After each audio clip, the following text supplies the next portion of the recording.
As you know, I've got way more static grass than I can use in a lifetime. So what can I do with it? That's what we're going to talk about right now.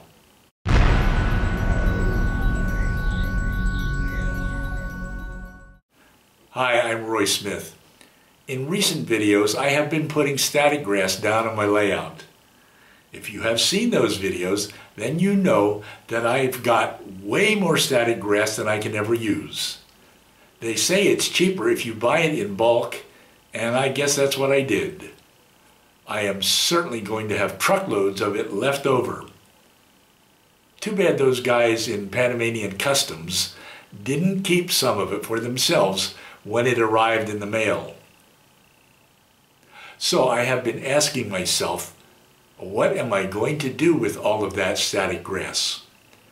Well, I have thought about it and thought about it and thought about it some more, and have come up with some ideas.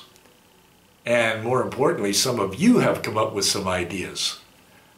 I want to share those ideas with you today.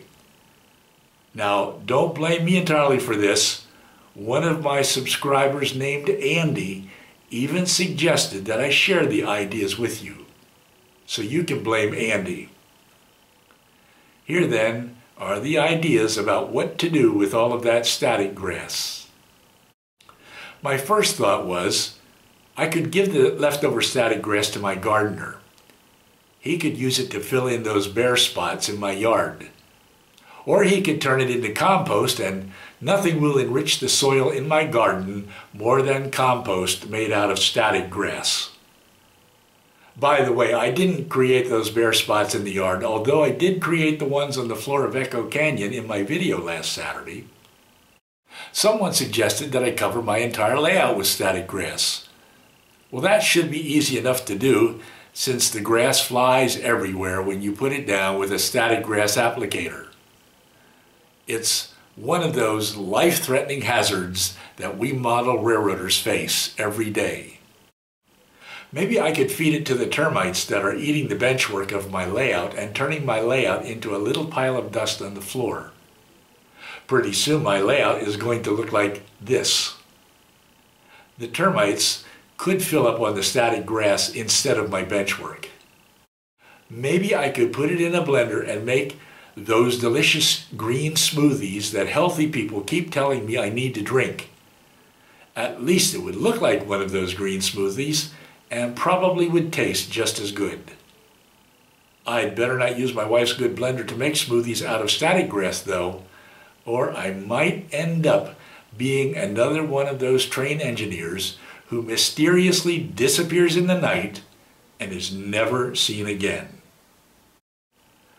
I could hold a model railroad open house and give a free sandwich bag full of static grass to everyone who comes to the open house. Hopefully they won't mistake it for that other kind of grass. Speaking of that other kind of grass, maybe we could smoke it. I wonder what would happen if we just lit it up. Maybe you could smell it for miles around, and maybe the National Police would come pounding on my door. I might even get deported from Panama. That would be tragic because I'm the only model railroader that Panama has. Maybe it would be safer just to have the static grass hauled away. I will have truckloads of it left over, and I know that at least two of you are truckers. Roy H. and Tom, maybe the two of you could come on down and haul it away. Of course, we will need a line of trucks that stretches from here to the Costa Rican border, which is about 330 miles west of here. Maybe you guys could just haul it to a landfill somewhere for me, or maybe you could haul it back to Scenic Express in Pennsylvania. I wonder if they would give me a refund. Someone suggested that I could cover all of Panama with it, but the problem with that idea is this: Panama is already pretty much covered with elephant grass. Well, I like to call it elephant grass, even though I'm no botanist. Fortunately, there are no wild elephants living in the elephant grass down here. Teams of dedicated young men come around and torch the elephant grass during the dry season in March every year. The black ashes from those fires covered the city like nuclear fallout. Can you imagine the amount of black ashes that would be flying everywhere if they burned my static grass? It would be a real environmental crisis. Even so, maybe we could just try burning it. Of course, this might cause a wild brush fire that would rage for 40 days and 40 nights. It would be just like the wildfire that Roy H. reported on as he drove his truck through Echo Canyon. We just have to be sure that we don't let the wildfire get out of hand and burn down my layout too. How about doing something less catastrophic? After all, we don't want to contribute to global warming. Maybe we could just put it in a couple of gondolas on my layout and haul it around. We could pretend that we are doing some industrial switching, which is something I have successfully managed to avoid doing so far. Or speaking of less catastrophic, I could put it in a box and hide it under one of the beds in the guest room. Then I could promptly forget that I ever had it.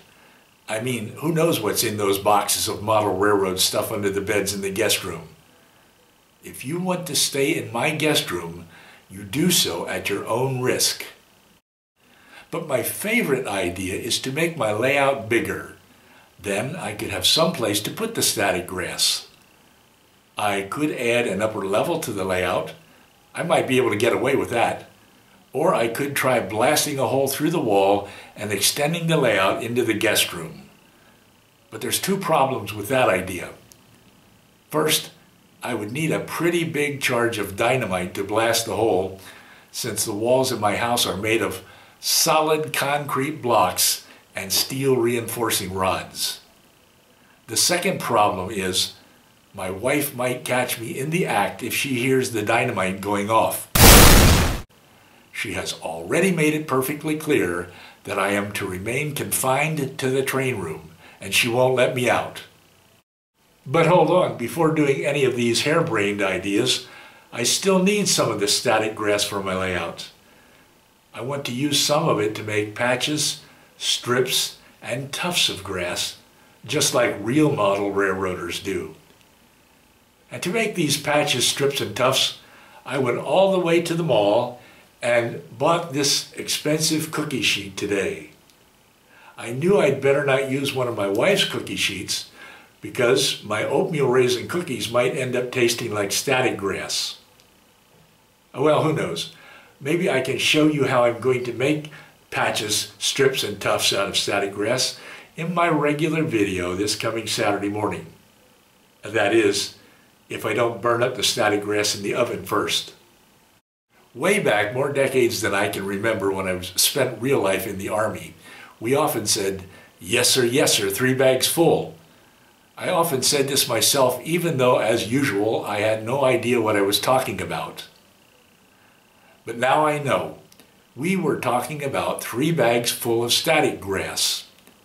Well, with or without these bags, I'll see you on Saturday when I will try to use up a part of my lifetime supply of static grass. Join me then. We'll have some fun throwing static grass around like a crazy bunch of model railroaders. Until then, I'm Roy Smith as always, and I'll see you on Saturday.